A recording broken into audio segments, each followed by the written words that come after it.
What if I were to tell you that there were multiple alien races visiting Earth? Tall, short grays, mantis-like, reptilian figures even, and even some that look just like humans. Well, that's what UFO lawyer Danny Sheehan said on a recent podcast. Let's jump in and take a look at the clip. Hi, I'm Patrick. This is Vetted. Let's jump in. If you haven't already, hit that like button. It really helps us out a lot. Comment down below what you think. Are there more than these species he mentions on Earth or visiting Earth? Do you think he misnamed them? Are there more, less? Is he wrong? Is he right? I'm curious what y'all think. And if you haven't already, hit that subscribe button, y'all. We trying to get to 3,000 before the end of the year. Remember, we put out a new video every single day, 12 p.m. Central Standard Time. Let's go. Here's the clip. Let it begin. So Brian Johnson has asked, you've spoken before about an ET civilization, presumably one in which the United States government, military and or intelligence communities has had repeated contact.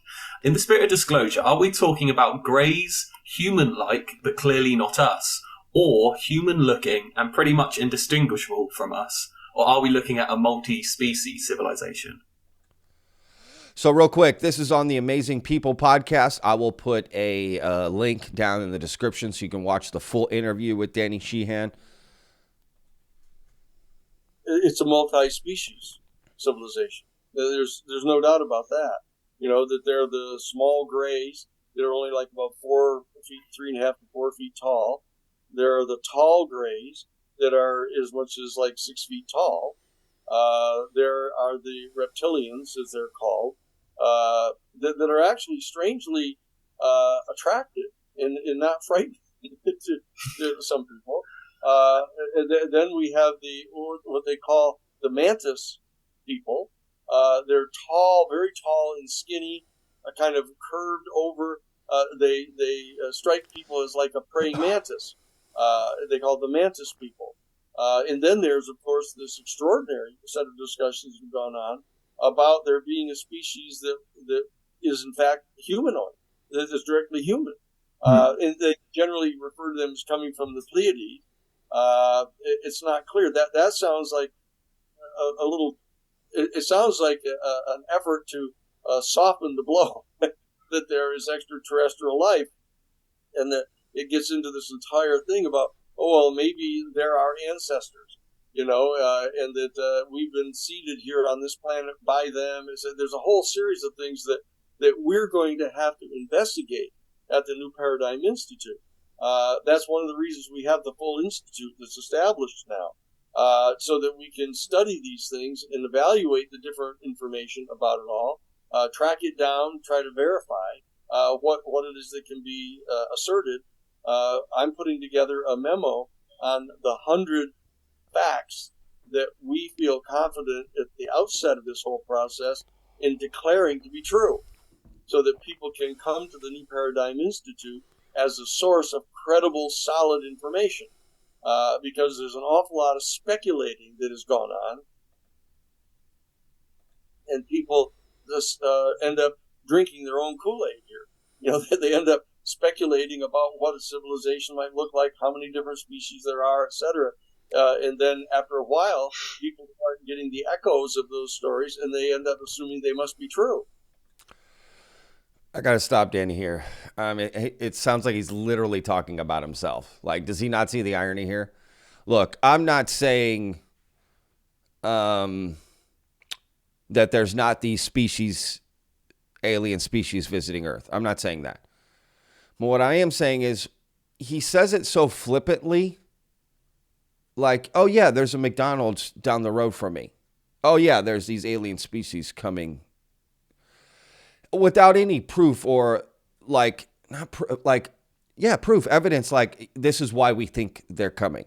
These people, this, you know, think about this, you know, real quick. Like there's always this, again, I'll put a link to the full interview so you can watch this full clip, but that's pretty much it. Right. So I'll put a link to that so you guys can watch the full interview there. But think about this. So tall, short grays, right? Mantis-like humanoid figures, reptilian, You know, I think about this. What does a human look like? Go ahead. Draw a human being in color. What color are you going to use? White, black, right? Humans look so different. We are every shape and size you can imagine, and every color, every type of hair, right? This idea that alien species would just look like one thing is just ridiculous to me. Humans look so different. We can be so different from depending on what part of the world, right? Why wouldn't alien species be like that? Different shapes, sizes, you know. I just this idea that they're like one and they're like one cohesive unit or group thinking, you know. Let's say we got attacked by reptilian aliens in a spaceship, right? Would it then be, oh, the reptilians are attacking us? Or would it be those two reptilians in that UFO are attacking us? Does that make sense?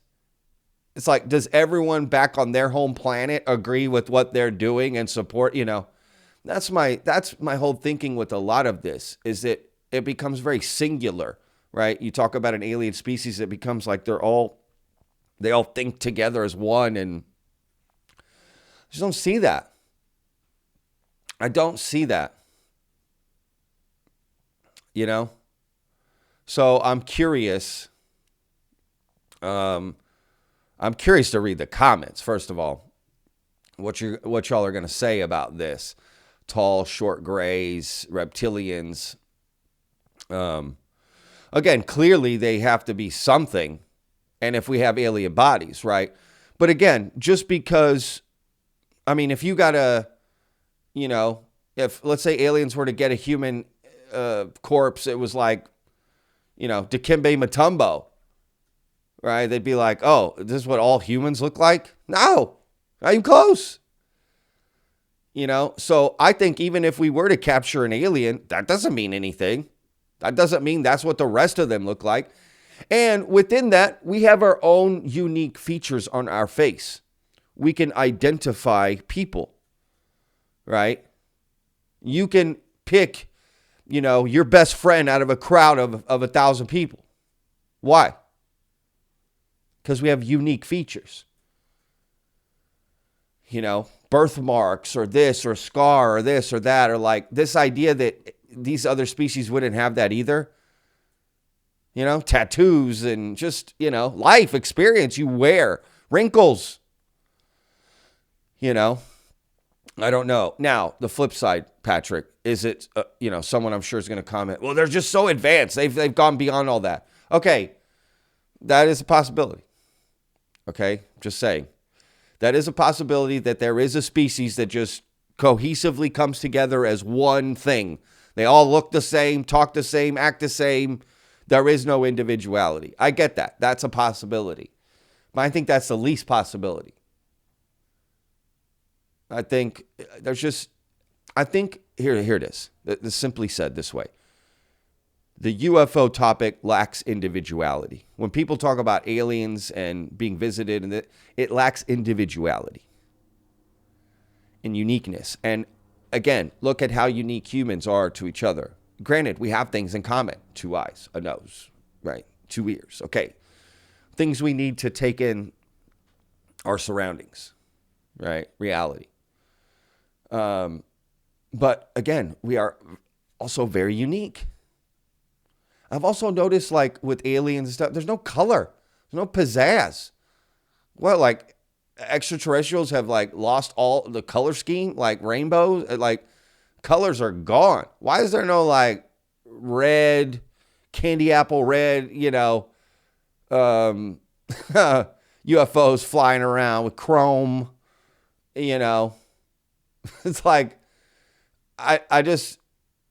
they just look so boring. Right? And I don't know. They're just lacking some sort of, again, individuality, uniqueness, pizzazz. Has like art and entertainment just disappeared for other species, or they don't have that? Again, I find that oddly unique, people put down art and entertainment sometimes. Oh, movies, you're not going to learn this and that. What if it turns out that humans are the only species to have ever created art or right, express themselves through art, right? All other species don't do that in the entire universe. It's just like movies are unique to Earth, right? I don't think that's the case. I just don't, right? Expressing yourself seems like a life sort of thing. If you're alive, I don't even think you need to be intelligent. Look at what animals do. Well, intelligent like us in this sense. So I don't know. I just have a lot of questions. When someone like Danny Sheehan with his caliber says something like that, again, just so like, oh yeah, these are the species that are visiting. We know that for a fact. How do you know that for a fact? Where is your evidence for all of these different species? And if it's so easily provable, get it to the government. And you know what I mean? I just don't. I need more proof than this. But I'm curious what y'all say. So can't wait to read the comments and hear what y'all have to say about this. All right, guys, I'm Patrick with Vetted. Again, we put out a new video every day, 12 p.m. Central Standard Time. Thank y'all so much for joining. If you haven't already, hit that like button and, of course, comment down below. So remember, we'll see you on the next video. Every day's a gift, y'all. Peace.